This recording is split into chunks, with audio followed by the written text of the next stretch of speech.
You know how I got land? I was homeless.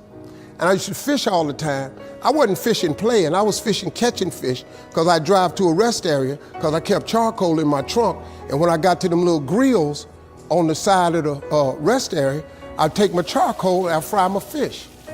But I was always fishing somewhere illegally because I ain't own no lake or nothing. And I catch a string of bass, probably get 6, 7 on there. Hey, what are you doing over here? Get away, get out of here. I pull my string up. Hey, them fish don't belong to you. Let them fish go. I got to take all them fish off the hook and throw it back in the water. He didn't know, man, that I'm trying to eat, but I can't break no law, so I got to go on by my business. So first thing I said, I told God, I said, when I get me some money, I'm going to buy me a piece of land. Because I just want a piece of land where can't nobody run me off. I just want something I can stand on. This here piece belonged to me.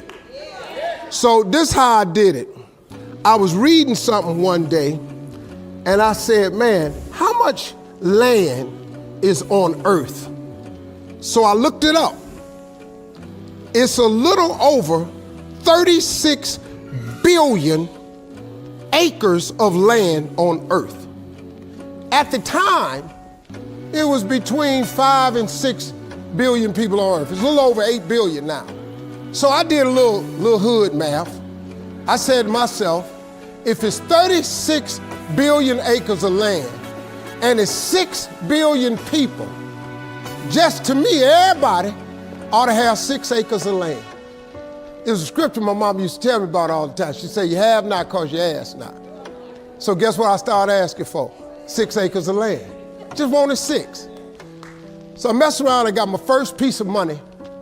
I got me a check for about $115,000. So first thing I did, went to Dallas, Texas, said I'm gonna buy me some land. I found a piece of land, I thought it was perfect. Had a fishing lake at the end of it, because I love to fish. I said, man, this piece I'm gonna buy right here. Let me talk to somebody. I was with a real estate agent. I said, how much is this? He said, it's $250,000. I can't afford this. I said, I got about 115. He said, I don't think you're gonna be able to get it for that, but I'll make a call. So he called the guy. The guy said he would take 115 now and I could pay him the rest later. And before I did it, I said, hey man, let me ask you something. How much land is that? He said, oh, that's 6 acres. It was 6 acres. I got ready to sign it up. The real estate agent said, Mr. Harvey, before you sign it, I want you to think about it. I want to show you something else. So he took me over to this dude's house. I never met this guy. He came outside, he's a hillbilly. He's just country. You know, I was a little nervous. Me and hillbillies don't we don't normally work that good together. His name was Jerry Campbell. Turned out to be one of the nicest men I ever met. I misjudged the man. He talked to me, he said, I want to show you something. And I go over there and I couldn't believe it, man. It had rolling hills on it. It had 4 lakes on it, fishing ponds. I said, man, look at this right here. How many acres is this, man? He said, 16 acres. I said, man, I can't afford nothing like that. He said, well, hold on, I'm in a tide right now. How much you got?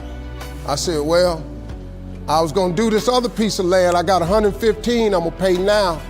And if you give me a year to pay out the rest of it, I could buy it from you like that. He said, tomorrow morning, if you bring me a $115,000 check, I'm gonna give you this land. So I got the 16 acres of land the next day. So I said, wow, that's how it worked. You have not because you ask not. I asked for 6. Soon as I was gonna buy the 6, he put some grace on it. Next thing you know, I got 16 for the same money. So I got to thinking. I got a couple partners in Cleveland that's locked up.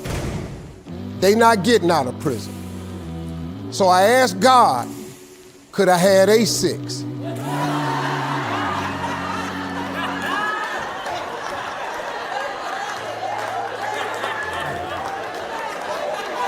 They not getting out. They got 6 coming. Hey, Lord, can I have A6? So you know what he did? Some land opened up next to it. I bought 18 more acres. I bought it. So I went back up to Cleveland. I was hanging out one day. My boys was on the corner. I told them, I said, look, man, I can't hang out on corners no more. I'm trying to get my TV career started. Oh, you done changed, man. This what's happening. So now you done got this little money. You done forgot where you from. I said, okay, hey, Lord, can I have A6 too? So I see right now, yeah, I see what's happening right there. They ain't finna go nowhere. So I kept asking for everybody I thought wasn't gonna ask for their 6. I asked for their 6. I ended up owning almost 300 acres of land in Denton County, Texas. But I just kept on, man. Just kept on with it. I just kept the faith.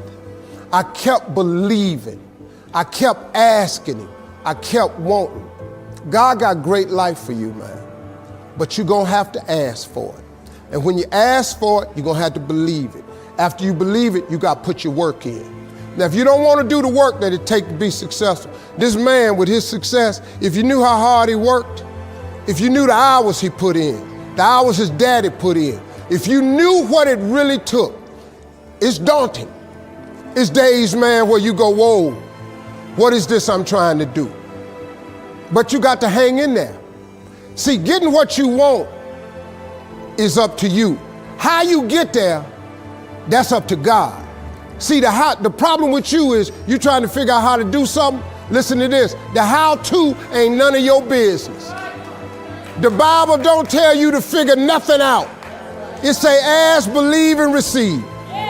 Now, see, you keep going down these churches, they keep telling you this, but you ain't listening. I'm asking you to listen. You can turn your life around if you change your attitude. You change your attitude, you change your altitude. Stop sitting in here with a life of mediocrity when that ain't what God created you for. Now, you might not want this life. You might not want what it takes to get here. But if you want this life, you got to put in your work. You got to put it in. You got to stay prayerful. You got to never give up. You got to talk God every day. Now, if that ain't what you want to do, then good luck. You keep doing what you've been doing, you're going to keep getting what you've been getting. I would try something else if I was y'all. I appreciate y'all coming. Thank y'all very much.